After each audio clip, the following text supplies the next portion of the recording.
Avoir soif, c'est un signe extraordinaire d'humilité. Avoir soif de plus. L'un des critères majeurs de la maturation spirituelle est la soif. Lorsque tu as soif en Christ, tu découvres de merveilleuses choses. C'est ce qui te pousse à chercher Dieu de façon totale. Dans cette vidéo, l'apôtre Ivan Castano nous parle d'une soif véritable. Écoutons et soyons bénis.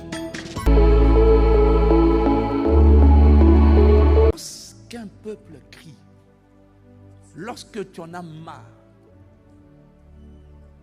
d'être la version de toi que tu es aujourd'hui, l'ennemi de ton futur, c'est la satisfaction. L'ennemi de la véritable version de toi. Parce qu'il y a quelqu'un en toi, il y a une vie en toi. L'ennemi de cette vie-là, c'est la satisfaction. Il y a une vie glorieuse, un caractère glorieux, un mode opératoire glorieux. Et ma Bible dit Christ est notre vie. Il y a une vie extraordinaire. Il a dit, je suis venu afin que mes brebis aient la vie et qu'elle l'ait en abondance. Périssos en grec, ça veut dire extraordinaire. Il y a une vie. Ce que tu vis là, ce n'est pas la vie. Mais on ne peut pas manifester cette vie-là quand on est content de là où on est, quand on est content de ce qu'on est. Tu te masturbes et tu es content. Tu pratiques la fornication, tu es content. Le problème, ce n'est pas le péché. Le problème, c'est la satisfaction dans le péché. Même quand tu tombes, quand au moins tu tombes, ne me laisse pas là, il y a de l'espoir. Mais quand tu tombes, tu dis, alléluia, gloire à Jésus. Il n'y a pas de futur. Donc, Dieu vient de nous prouver que... Et tu vas avoir soif. C'est un signe extraordinaire d'humilité. Avoir soif de plus. Qui a soif de plus? Avoir soif de plus, c'est oui un message d'insatisfaction, mais c'est un appel au changement. Il n'y a rien de pire que de se sentir rassasié. Je suis pasteur, on a 170 églises. Au dernier comptage, on était 72 000 personnes dans le monde. C'est pas mal. Quelle misère. Quelle misère. Il y a 6 milliards d'êtres humains sur la terre. Et toi, pasteur, tu vas dire, on n'est pas mal. Combien maman sera 1 million? Quelle misère de dire, on n'est pas mal. Avec le nombre de gens qui vont en enfer chaque jour, tu arrives à dire, on n'est pas mal. Donc tu vois, dans la vie, il faut être humble. Et la soif est une forme d'humilité. Ça veut dire, je reconnais que je ne suis pas là où je voulais être. On n'est pas là où on veut être. C'est pour ça que dans les ingrédients qui emmènent au réveil, le premier de tous, c'est d'abord la soif. Parce que c'est la soif qui te pousse à changer la manière de prier. C'est la soif qui te pousse à changer la manière d'adorer. C'est la soif qui t'emmène à devenir non plus religieux, mais authentique. Les religieux sont satisfaits. Éternel, notre Dieu, nous te rendons grâce. Mais les assoiffés, Seigneur, aie compassion de moi. Et moi,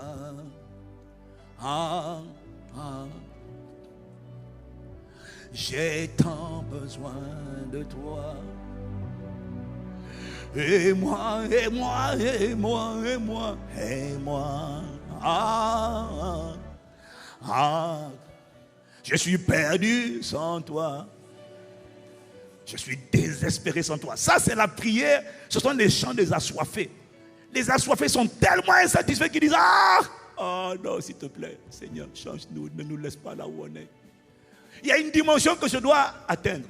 Quand je lis la Bible, et quand je vois Jésus, et quand je vois ma vie, je dis, il y a quelque chose qui ne va pas. C'est pas ça l'évangile. Et tous les pasteurs le savent. Tous les chrétiens le savent. Combien disent non, ne restons pas là. Fais le tour d'internet. Écoute les prédicateurs. Écoute le machin. Tu vois que les gens ont l'air contents. Mais il y a une minorité. Ils sont frustrés. Et quand ils prient, c'est pas nous te rendons grâce. Oui, on rend grâce. C'est pas oui, Seigneur, on regarde dans ton nombril. Gloire à ton nom. Oui, gloire à ton nom. Mais s'il te plaît, le but n'est pas atteint. tant que tu n'es pas formé, tant que tu n'es pas exprimé, tant qu'on ne te voit pas à travers moi, dans mon époque et dans ma génération, le compte n'y est pas, le but n'est pas atteint, je t'en supplie. Ah, ma paix, le but, c'est pas que tu m'utilises. Non. Et même quand tu m'utilises, il y a des dimensions dans la manière dont tu m'utilises. Oui, je vais être utilisé. Mais en plus d'être utilisé, je vais me multiplier. Tu ne peux pas être content de savoir que toi, tu chasses les démons et puis les gens autour de toi ne chassent pas les démons. Tu peux être content, mais tu peux être content de savoir que toi, tu opères et puis les gens t'admirent. Non! Il a dit, multipliez-vous. Et j'ai découvert que, tu vois, et ça, c'est mon cri. D'abord, c'est tout le temps comme ça. Mais là, en fin d'année, là, il y avait une insatisfaction en moi. Je dis non. Je dis non, Seigneur, on n'y est pas. Et quand, en fait, ça, c'est pas moi. Hein. C'est le Saint-Esprit qui est en train de rendre témoignage à mon esprit. Et j'ai découvert que quand le Saint-Esprit s'apprête à te faire monter à un autre niveau, il commence d'abord à créer en toi une insatisfaction. Quelqu'un me suit? Quand le Saint-Esprit se prépare à te faire monter, là où tu tolérais, tu n'étais pas dans la dépression, mais tu tolérais. Presque tu ne supportes plus. C'est pour ça que je vous avoue qu'il y a des choses que je ne supporte plus. J'ai dit aux chantres, il y a des choses que je ne supporte plus.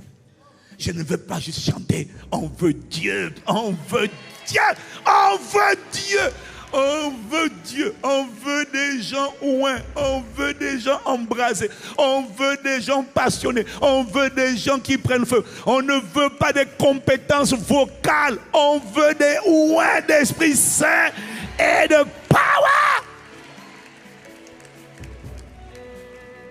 On ne veut pas des pilotes, on veut des bergers. Ouais! On ne leur demande pas d'être parfait, non. Mais on leur demande de soupirer. Parce que ce qui est terrible, quand on est la tête, le responsable, que ce soit de l'église, d'une église locale, d'une famille d'impact, d'un groupe, ce qui est terrible, c'est que quand on est rassasié, on ferme la porte à l'esprit et les gens qui ont soif ne peuvent pas être visités tant que la porte ne se donne pas, ne s'abandonne pas. Dieu ne peut pas. Dieu passe toujours par les portes. Voilà pourquoi c'est terriblement dangereux et c'est un niveau de responsabilité.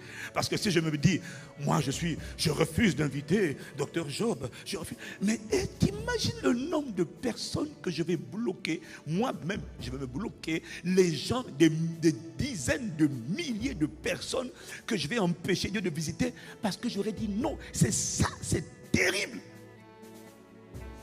C'est une responsabilité terrible. Alors, je préfère être humble et dire à Dieu, tu nous utilises, tu m'utilises. Mais je sens et quand je sens cette insatisfaction, c'est parce que Dieu crée cette insatisfaction pour amener l'église à un autre niveau. Et c'est terrible de dire, oh non, nous c'est bon comme ça. C'est bon comme ça va aller comme ça, on n'a pas besoin, on a besoin de rien d'autre. Nous sommes ICC. Non, on a besoin de Dieu manifesté dans notre génération. On ne veut pas être une grande église, on veut que Christ prenne la francophonie et les extrémités de la terre. On veut révéler Dieu à notre époque. On veut qu'on le constate dans notre génération. Il y en a assez. Pourquoi les méchants diront-ils, où est Dieu? Où est leur Dieu? Où est donc leur Dieu? On en a assez de voir les orgueilleux, les fanfarons, les gens vous se vanter. Ouais, nous on a l'argent, nous, vous êtes des insignifiants. Non, Seigneur, s'il te plaît, révèle-toi dans notre époque. On en a assez de voir des gens mourir soudainement. Oh, comment quelqu'un de 30 ans peut mourir? On lui annonce un cancer à 30 ans alors qu'il n'y a pas de signe. Et puis en moins de 3 mois, la personne est morte, défigurée, indirecte. Ah non! Et puis on sait que ce n'est pas naturel. On sait que ce n'est pas normal. Il y en a assez de voir les ténèbres malmener nos enfants, malmener nos parents. Quand ce n'est pas toi, c'est autour de toi qu'il y a un carnage. Il faut que ça s'arrête. Alors il faut qu'il y ait des gens indignés qui disent, ah non, c'est pas ça l'évangile. Quand je lis ma Bible, Jésus allait de lieu en lieu faisant le bien et guérissant tous ceux qui sont sous l'emprise du diable. Quand je lis ma Bible, je lis dans 1 Jean 3, verset 8. Or, le Fils de Dieu apparu pour détruire les œuvres du diable. Donc je découvre que les œuvres du diable peuvent être détruites. On n'est pas obligé de les subir. On n'est pas obligé de toujours être là. Ah, j'ai des problèmes cardiaques. Ah, j'ai des problèmes dans le sang. J'ai des problèmes. Et puis ta famille. Non, il faut que quelqu'un se lève pour dire on va rétablir l'ordre dans cette famille, dans cette église, dans cette famille d'impact, dans ce quartier, dans ce périmètre. Il faut qu'il y ait des lumières qui se lèvent pour dire non, les ténèbres ne régneront pas toujours sur la terre. Non, il faut qu'il y ait des gens qui se fâchent. Au lieu de dire non, tout va bien. Non, ça ne va pas. L'église est la seule agence, institution capable d'arrêter les ténèbres. Personne d'autre ne peut vaincre Satan. Aucune religion ne peut. Aucune religion n'a le pouvoir. Voilà pourquoi les religions ne le dérangent pas. Sa frustration, son cauchemar, c'est Jésus-Christ. Il faut qu'il y ait des gens qui se lèvent, qui disent non. Il y en a assez de voir l'arrogance, la cruauté, la méchanceté diriger les nations. Et puis le peuple subit. Ah, moi je dis à Dieu, s'il te plaît, avant que Jésus tu ne viennes, fais de nous des agents de transformation de nos nations. Des agents à travers lesquels des gens vont pouvoir dire enfin Dieu nous a visités. Comment veux-tu que les gens vivent dans la misère où ils partent dans le monde, les gens vivent dans la misère et puis ils invoquent, ils prient à Dieu et puis les gens ils prient, tu sais. Et puis il y a toujours des arrogants qui pensent que oh, Dieu c'est pour les pauvres. Il faut qu'on leur montre que Dieu c'est pas pour les pauvres. Dieu c'est pour les pauvres en esprit. Les désespérés dans leur âme qui sont. C'est pas pour les pauvres physiques. Ça te fâche pas de voir qu'il y a des pays où c'est tellement compliqué, la population souffre. On est dans notre église, oui, mais regarde. Dieu veut faire de toi un instrument de changement dans ton pays, dans ton époque, dans ta sphère d'influence, dans ton environnement, dans ton quartier. Dieu veut faire de toi une source de bénédiction, une source de consolation. La Bible dit que la création attend avec un ardent désir la manifestation des fils de Dieu. Ta lumière doit briller pendant que tu es là sur la terre. C'est pas mettre au boulot dodo. Il faut que ta vie compte sur la terre. Il faut qu'il y ait des injustices qui soient changées. Il faut que des gens voient que Dieu est bon. Mais comment vont-ils voir que Dieu est bon s'ils ne voient pas les bontés de Dieu? C'est la théorie. Il faut qu'ils voient que Dieu est bon. Il faut qu'ils voient que Dieu guérit. Oui, mais pas que Dieu, pas que ça. Il n'y a pas que ça. Dieu ne fait pas que guérir. Dieu construit. Dieu sauve. Dieu restaure. Dieu peut changer un pays. On peut changer. Dieu est le prince de paix. Il veut que dans les quartiers, il y ait la paix, qu'il n'y ait pas la violence. Comment peut-on prendre plaisir à ce que tu vas chez toi, tu rentres chez toi, tu as peur de tomber sur des gens, tu as peur? Non. Mais on peut changer tout ça. Dieu s'intéresse à la politique. Dieu s'intéresse au gouvernement. Dieu s'intéresse à nos nations. C'est pour ça qu'il nous dit de prier pour les nations, mais pas que. Il faut aussi qu'on s'investisse. Mais quand tu vas aller t'investir là-bas, on va te combattre juste parce que tu es une lumière. Voilà pourquoi il ne faut pas être seul, il faut être nombreux. Pas pour aller chercher l'argent, mais pour aller servir. Servir, servir.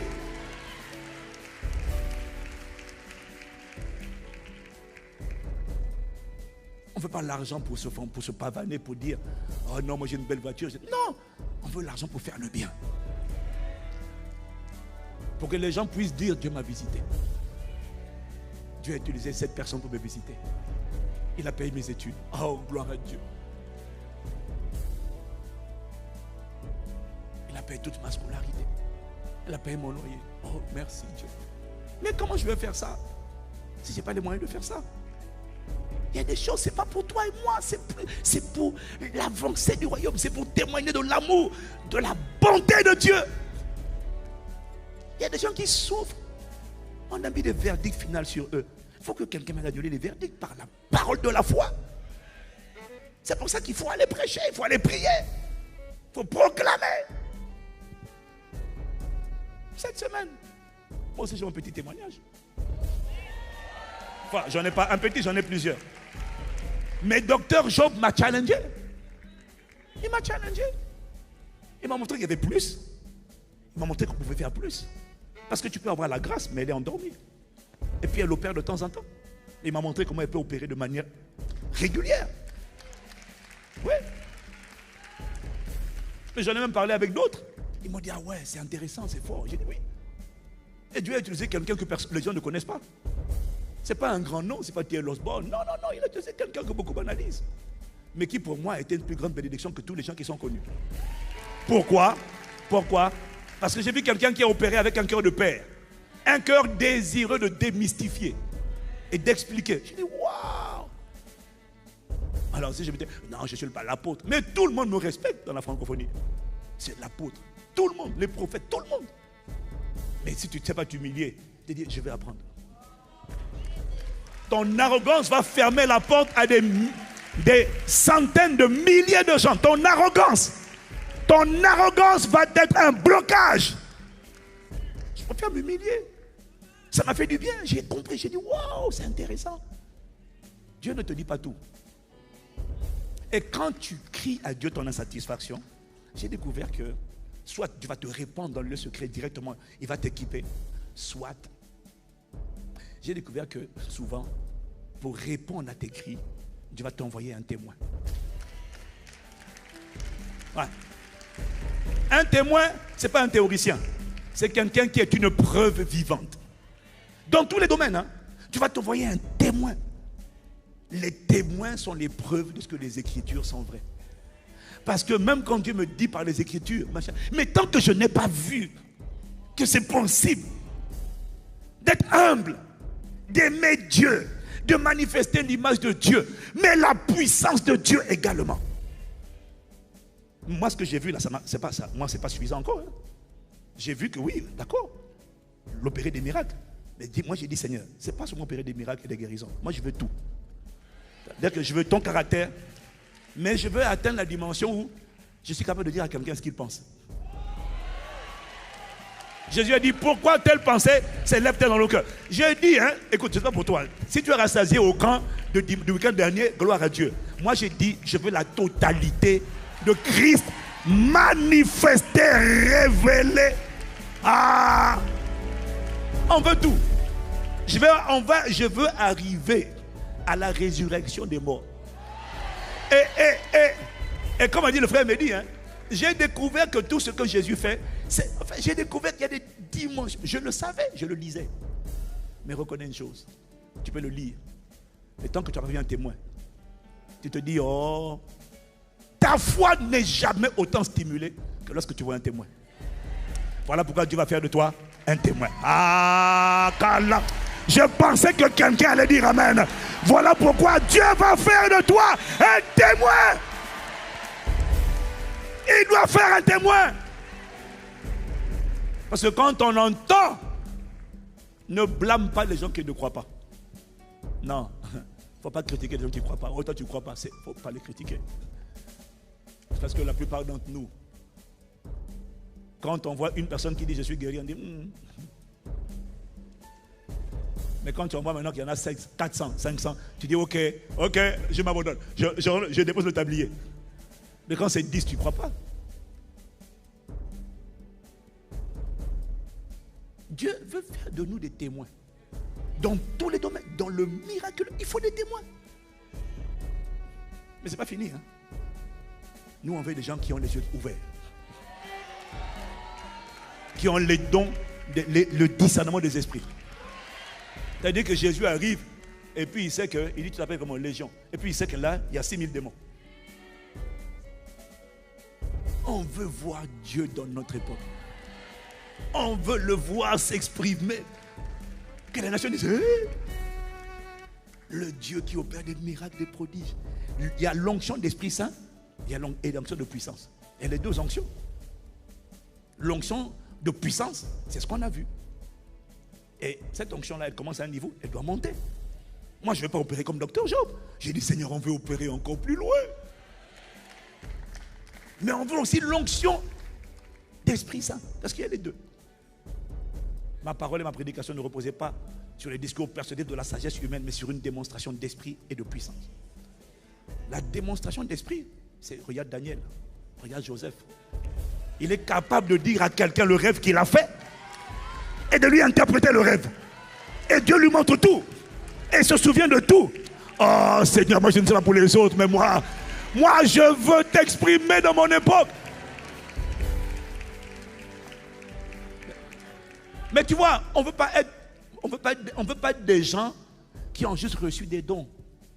On veut être des gens qui ressemblent à Jésus. Parce que l'Esprit m'a dit une chose. Jésus n'a pas beaucoup enseigné sur les miracles. Il a fait des miracles, mais il a enseigné sur le royaume. Il a enseigné sur une nouvelle vie. Il a enseigné sur les béatitudes. Il a enseigné sur le caractère. Il a enseigné sur la lumière. Il a performé.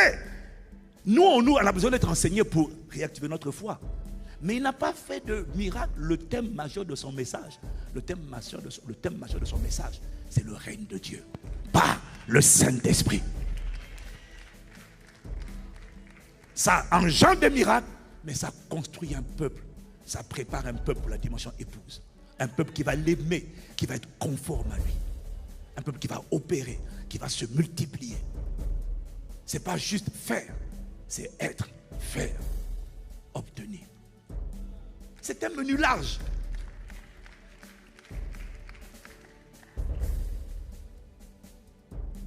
Et quand bien même, oui, j'opère un peu, j'ai dit non, il y a plus. Et c'est bon que tu t'envoies des témoins. Ça te montre qu'il y a plus. Alors quand tu vois qu'il y a plus, tu dis waouh, Seigneur, fais-nous grâce. Parce que c'est pas parce que j'ai vu faire que je vais faire. Seigneur, fais-nous grâce. Il ne faut pas que ça dure une semaine. Il ne faut pas que ça dure un mois. Il faut que ça devienne la norme d'opération. Il ne faut pas que ce soit le soupir du pasteur. Il faut que ce soit le soupir de toutes les églises. Le soupir de l'église dans sa globalité.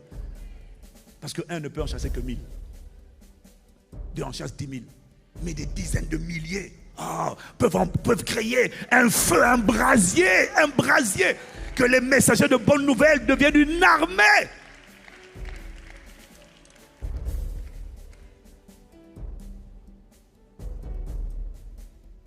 Alors on a beaucoup appris cette semaine. Tu vois, là d'une manière, je suis en train de faire une rétrospective à ma manière, selon la direction de l'Esprit.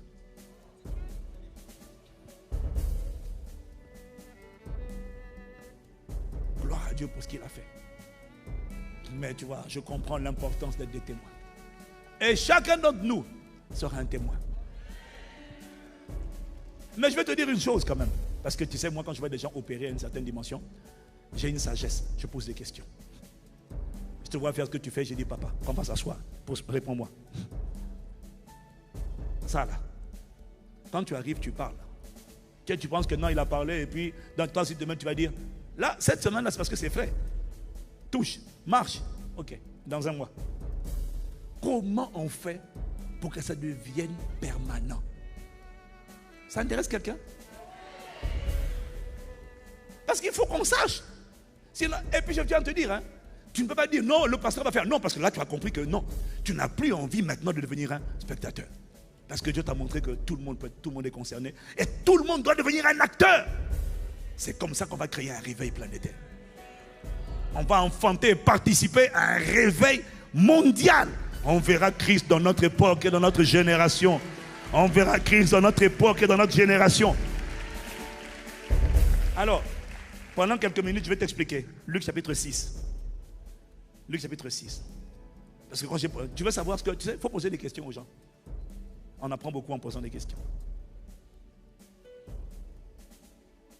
Alors j'ai compris. Et ça m'a rappelé l'importance de la soif. Et l'importance de la foi. J'ai compris que la foi était l'interrupteur. Tu peux avoir la puissance en toi, mais il manque l'interrupteur de la foi. Voilà pourquoi chacun d'entre nous doit méditer les Écritures. Parce qu'il n'y a pas de foi sans la parole de Dieu. Mais le plus fort, parmi les plus forts, parce qu'il n'y en a pas un, il nous a donné plusieurs clés. Celle qui m'a particulièrement interpellé, c'est celle-là, la prière. Regarde, Luc chapitre 6, verset 12. En ce temps-là, parce qu'en fait, attends, pause, dis avec moi pause. La dernière fois, on a commencé par le verset 17. Voilà, allez, on va au verset 17. On va au verset 17. On a commencé par le verset 17. Jésus arrive sur un plateau. Il descendit avec eux et s'arrêta sur un plateau où se trouvait une foule de ses disciples et une multitude de peuples de toute la Judée, de Jérusalem. Ça, c'est ça qui va dire à ton sujet. Tu seras entouré par deux personnes. Un, une foule de disciples. Ça veut dire que des nations vont sortir de toi. Aïe, aïe, aïe, des nations vont sortir. Également, des multitudes de peuples. Merci, maman. Où se trouvait une foule de ses disciples et une multitude de peuples de toute la Judée, de Jérusalem, de la contrée maritime de Tyr et de Sidon. Ils étaient venus pour l'entendre et pour être guéris de leur maladie. Ceux qui étaient tourmentés par des esprits impurs étaient guéris. Et toute la foule cherchait à le toucher parce qu'une puissance, c'est pas force, c'est dunamis, c'est puissance sortait de lui et les guérissait tous. Dis Amen. Alors Jésus, levant les yeux sur ses disciples, dit: heureux vous qui êtes pauvres, car le royaume des cieux, le royaume de Dieu est à vous. Heureux vous qui avez faim maintenant, car vous serez rassasiés. Donc il a démontré power. Puis maintenant il commence à enseigner. Et comme par hasard, c'est là que commencent les béatitudes. Donc ce texte explique le contexte dans lequel Jésus a donné le sermon sur la montagne. Amen. Parce que tout ça là, ce sont les béatitudes. Jusqu'à la fin du chapitre. Si tu es là, tu dis Amen.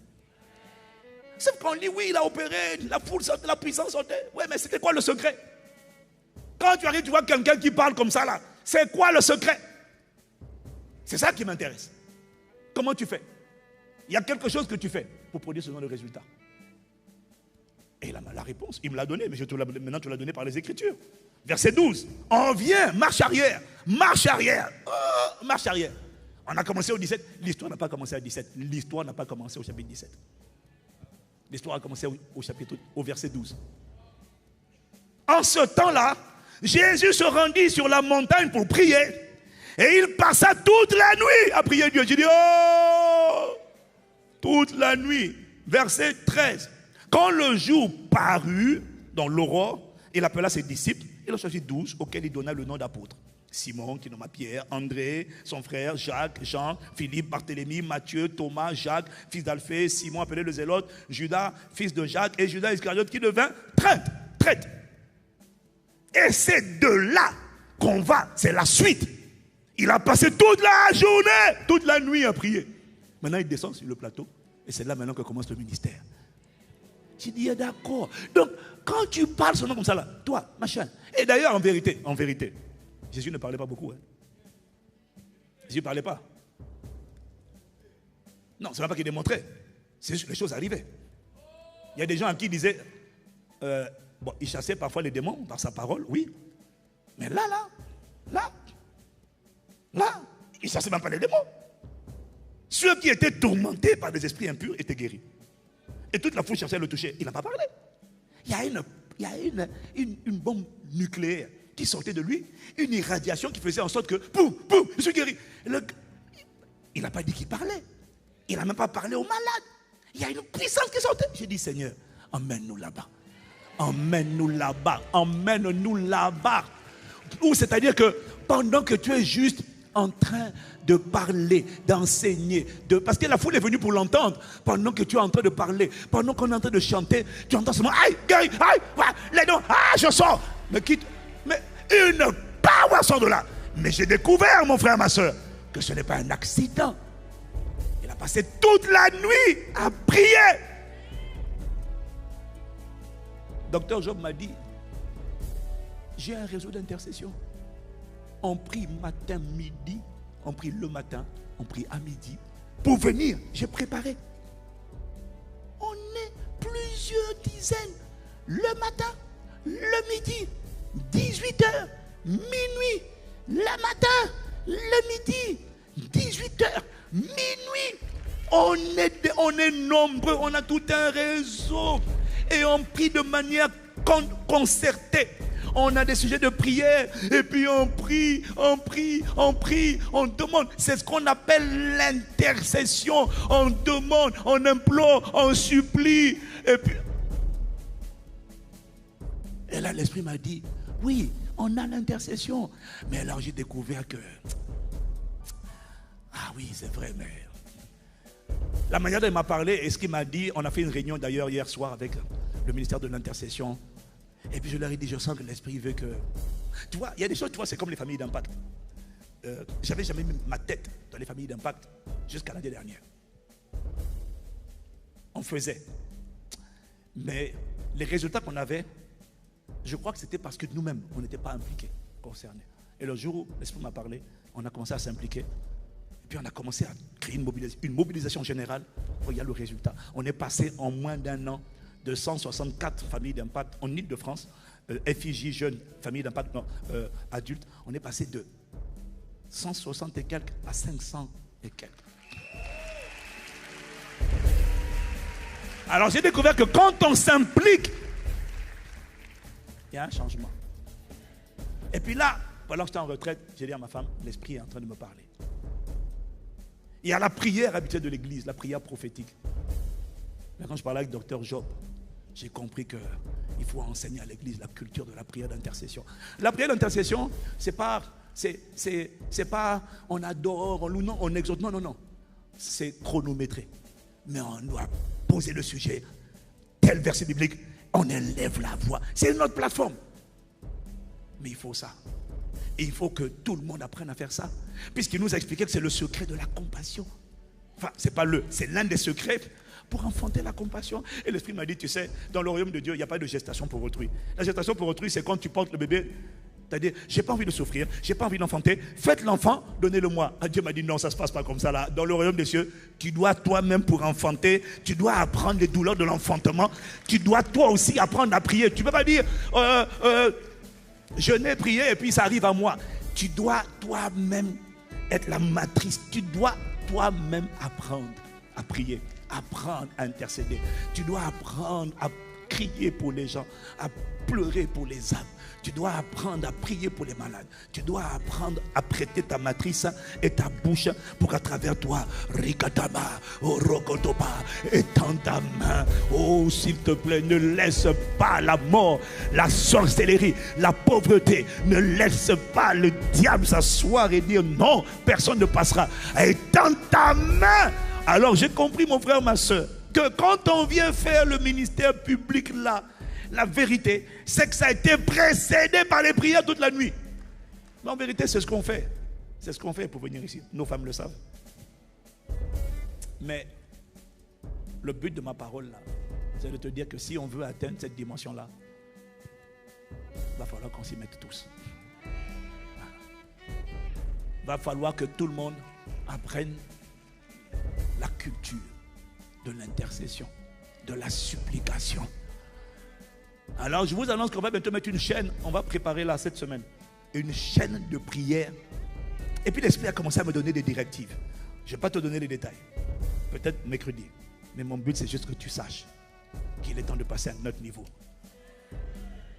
Et que tout le monde. Non, je suis enthousiaste pour cette année.